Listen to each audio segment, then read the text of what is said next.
What's going on, everyone? My name is Jake, this is Where I Talk Tunes, and today we're here to talk about Sabrina Carpenter.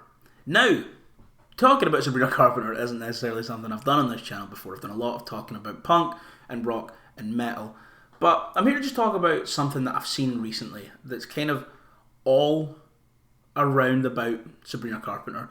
It's the usual pearl-clutching fucking nonsense. There's been a tweet going around recently that kind of everyone has been talking about, and there's been a lot of discourse over, and we know how much I love discourse, because discourse is always good and fun and correct. And it's specifically about a part of Sabrina Carpenter's live shows.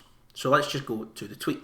So this is the tweet in question. Tweet here, if you can read. It says I, small I, capitalise that, or, just capitalise your eyes. It says I cannot be the only person that finds her doing this in front of an audience full of children inappropriate. And it's this video here where there she is, she's on a bed, singing a song, big arena, and then what happens next? She's singing her song, she's in the bed, she's not dressed, not wearing lots. Here comes this fella, he's whipping the kit off, she's whipping the kit off.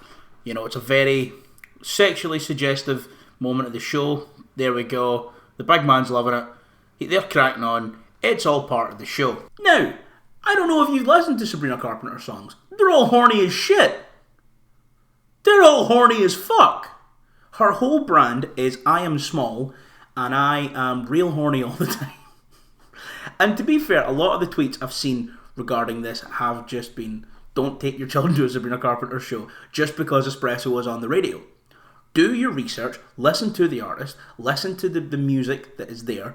And if you're uncomfortable with taking your children to see an artistic performance delivered in the way that the artist intends to deliver their artistic performance from their vision, then don't take your fucking children, okay? And it's as simple as that, and I could end the video here after 2.5 minutes. 2.5 minutes of recording, probably 2 minutes of actual video. Yeah, I've just seen a tweet here that reads, Sabrina Carpenter is the most transparently, my songs are about fucking pop artists we've had in a decade. If you take your 11-year-old to our concert, it's on you. And like I say, that is entirely correct. However, this is a part of a bigger issue for me. This stems from something that is bigger within the music space, and not to blame all of music's wrongs on Taylor Swift, like probably a lot of people who come on YouTube and talk mostly about rock and punk music like I kind of have on this channel do. I think this stems from your Taylor Swift keeping this squeaky clean image. Now, don't get me wrong, Taylor Swift has definitely in the last few years had such a fucking Republicans buy sneakers too mentality about her public persona. Refusing to renounce genocide and things like that, which she could do with her massive platform and make a real change. But apart from that, that's another completely different issue.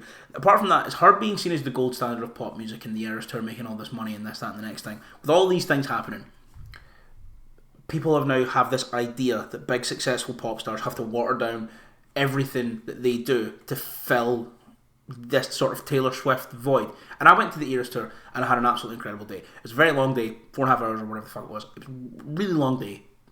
But I had a great day. But that's Taylor Swift. You went to see a Taylor Swift concert. You saw a Taylor Swift concert. It's kid friendly, it's fun, everyone's dancing, friendship bracelets, this, that, and the next thing.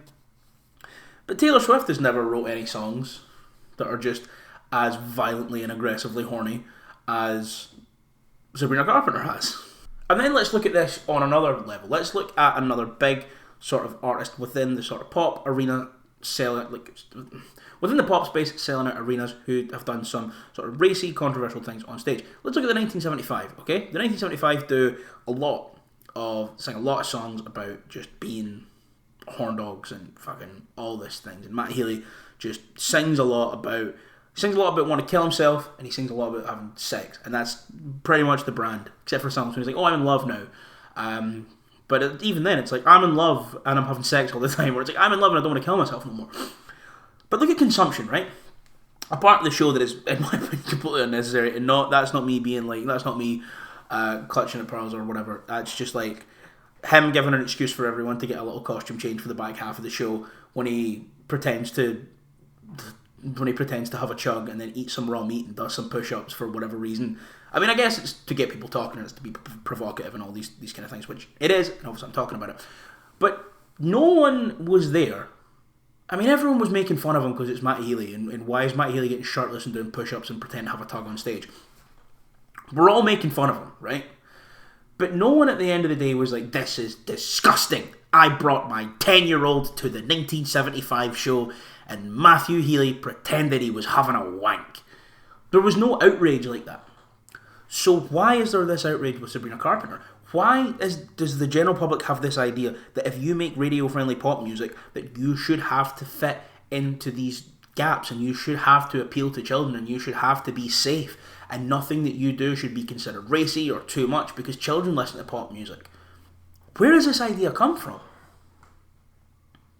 Madonna! Screaming Madonna in an empty flat. What am I doing?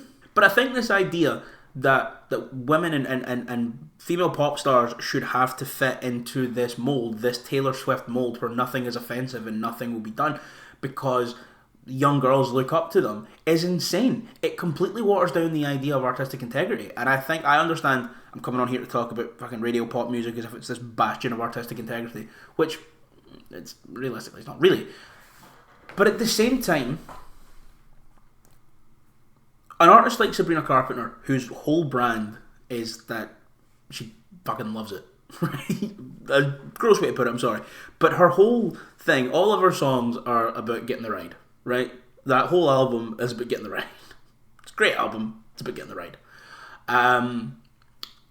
If you listen to if you listen to just more than like 3 of her songs, then you know this. And it shouldn't be surprising that that's what's going to happen. I think at the same time, if you like took your child to a Charlie XCX show and you were like, there were drug references and they were talking about doing little lines, like you would be in the exact same position. So I don't understand this idea that, and I guess the thing that people are mad about with this is because she makes your sort of cookie cutter radio friendly pop music that's sort of like made for big radio and chart success and number ones and all these things. But this idea that the big female pop star should do nothing and push no boundaries and never rock the boat is completely bullshit, and it's detrimental to the growth of artists. Look at the way people react to Chapel Roan being a person. Look at the way people react to Chapel Roan saying to paparazzi, you can't be openly disrespectful to my face and not expect to have any consequences. Look at the way people reacted to Chapel Roan saying, hey, I don't think Donald Trump is a good guy, but I'm not going to endorse Kamala Harris because she is enabling genocide. Like, look at the way that people reacted to that. I think it's fucking insane. We need to remember that these pop stars are people making music relating to the things in their life. Okay?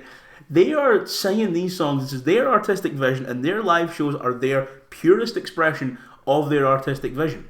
So it's completely dismissive of them as artists if you look at what they do in their live show and say, no, that's bad, actually do it like this. It's completely dismissive of them as an artist, and it's dismissive of the art that they want to make. Just because you heard it on the radio doesn't mean that it should fall into this cookie cutter safe category because Taylor Swift did 19 outfit changes and had sparkly cowboy boots or whatever the fuck.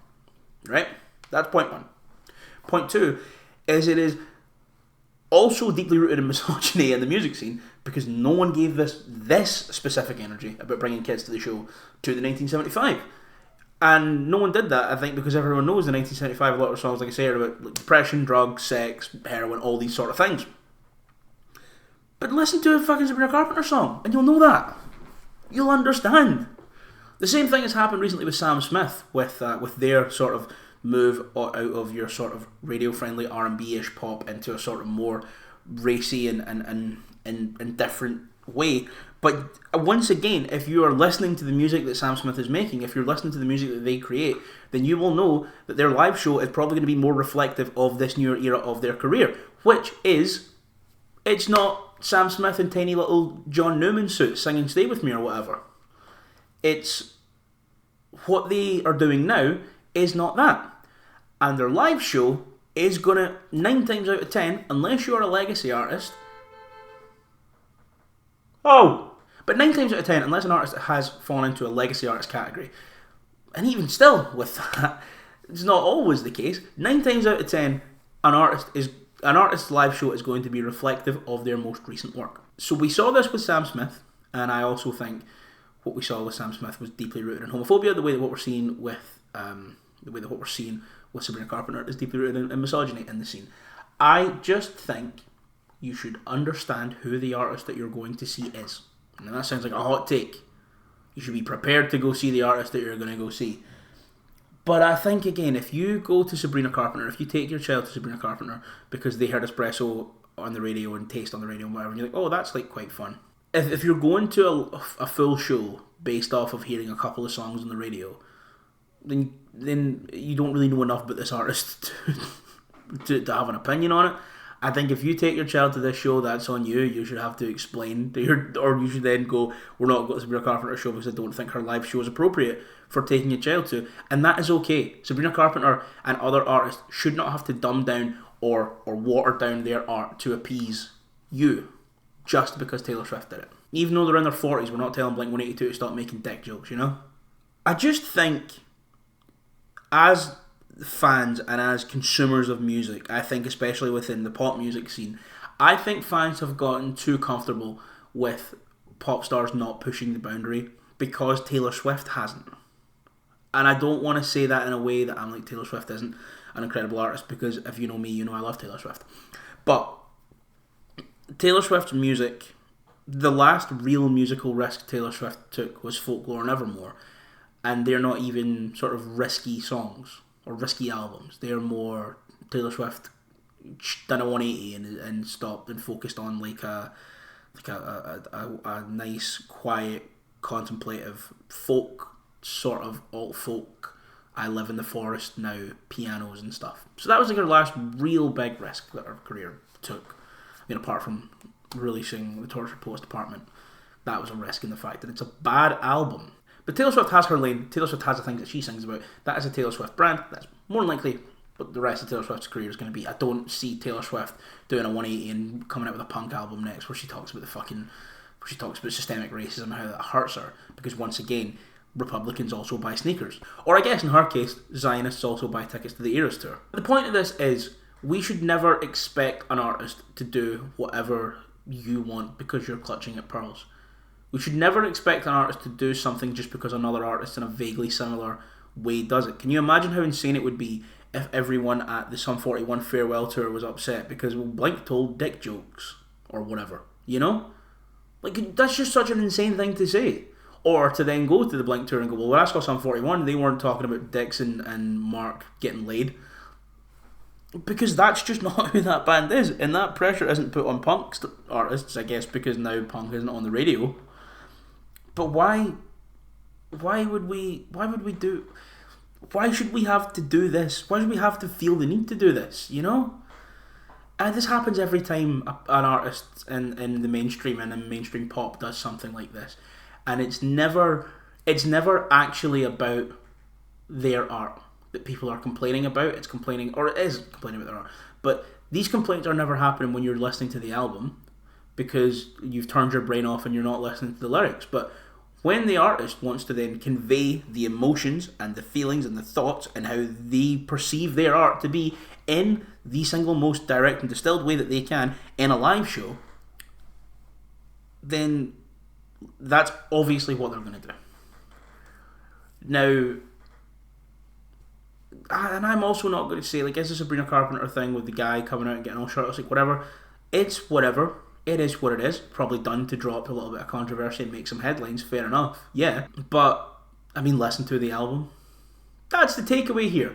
Listen to the music of the artist you want to go see. Okay, guys? Thanks for watching. Subscribe. I'm good at this. But no, I think, in all, to sum up this, the idea that because one big artist does it, every big artist should do it, is insane. Every artist is different. Their music is their art, and they are always going to continue to do whatever they feel appropriate to get their art understood and across to us. So, continuously complaining because a new female artist in pop doesn't do what Taylor Swift does is insane. It is reductive, and it's reductive, it's misogynistic, and it's just bad. It is bad. It just means that you fundamentally don't understand the artist that you listen to because they had a song on the radio. So, that's all I've got to say on that for now. Thank you guys so much for watching. Don't forget to like, share, and subscribe. Leave in the comments down below what you think on this. Let me know if you think, yeah, fair enough that she's doing this. Maybe let's not do that at the arena show because she can't control who comes to these shows. Yeah, fair enough. There's a point there. But like I say, that's her brand. Being shocked that this is happening on the shows is a little bit insane to me. But once again, guys, thank you guys so much for watching this video. Like, share, and subscribe. Show it to all your friends. Leave your comments down below as well. Thank you for watching. I'll see you soon.